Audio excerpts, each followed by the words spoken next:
The night was cool, and the city lights shimmered across the dark surface of the river. In the distance, laughter and music drifted from the rooftop terrace of a private club where the wealthy gathered. Inside, under warm golden lamps, men in tailored suits leaned against polished bars, sipping their expensive drinks, trading stories of power and profit as though they were just playing cards. Among them stood Daniel Whitmore, a man who had made his fortune in real estate and investments. He was tall, sharp-jawed, with the kind of confident smile that turned heads when he entered a room. Daniel was known for his charm, but he was also known for something else. He never backed down from a dare. That evening, a conversation turned into a wager. One of his peers, half joking but half serious, pointed toward the far side of the room, where a woman stood near the buffet. Her name was Clara Bennett. She was large, her body full and heavy, dressed in a deep blue gown that shimmered under the lights. While others mingled noisily, Clara stood quietly, adjusting her shawl, her soft eyes watching the crowd with a mix of longing and distance. "She'll never catch a man like you, Whitmore," one of the men chuckled. "Not in a million years." The laughter that followed was sharp, careless, and Daniel, with his pride stung and his reputation on the line, raised his glass. "You think so? Watch me." The words came too easily. A bet was made, careless, cruel, and shallow. Daniel would win Clara's heart and marry her. For him, it was another challenge, something to be conquered like a property deal or a negotiation. He did not see Clara as a person then, only as a way to prove his point. The days that followed unfolded with deliberate slowness. Daniel began showing up where Clara worked, at the city library, a place she loved. Clara was quiet there, guiding children to books, helping elderly visitors find large print editions, or simply sitting at the front desk with her glasses perched on her nose. When Daniel first approached her, she looked startled. Few men, especially of his kind, ever paid her much attention. But he was kind, at least outwardly. He brought her coffee. He asked about her favorite books. He listened when she spoke, though at first it was only part of his game. What surprised him, though, was how quickly he began to notice things. Clara's laugh was gentle, like the sound of wind brushing over leaves. Her kindness was not forced. It came naturally, whether she was speaking to him or to a stranger. She knew the names of all the children who visited the library, remembered what they liked to read, and sometimes slipped notes of encouragement into their borrowed books. Daniel had expected her to be shy, or bitter, or dull. Instead, she was thoughtful. She asked him questions no one else did, not about his wealth, but about his childhood, his fears, the things he never spoke about in his glittering circle of friends. He found himself talking to her in ways that startled him, leaving the library each evening with a sense of quiet he had not known he was missing.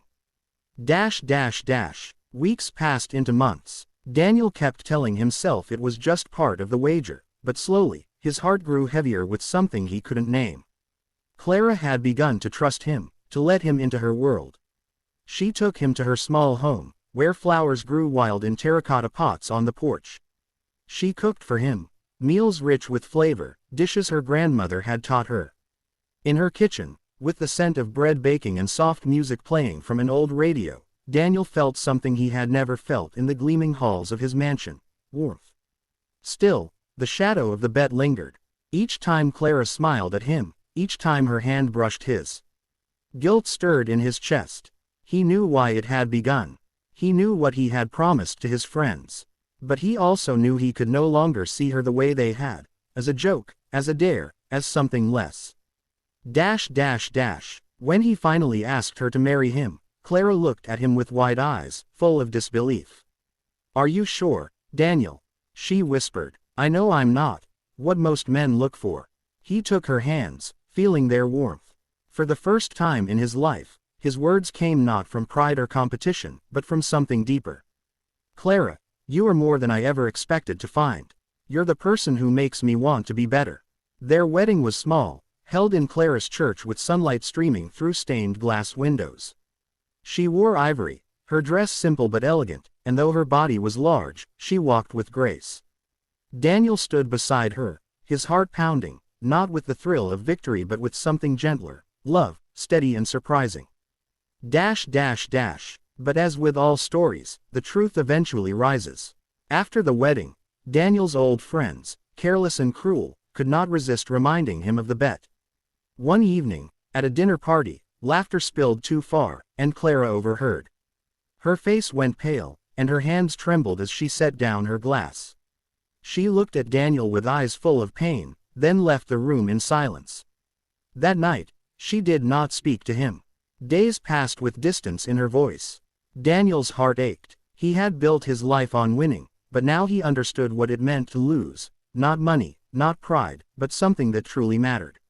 Finally, one quiet morning, he found Clara sitting on the porch, her shawl wrapped around her shoulders, the potted flowers swaying in the breeze. "Clara," he said softly, kneeling beside her. His voice broke as he spoke. "It started as a bet. I was foolish, and I was cruel.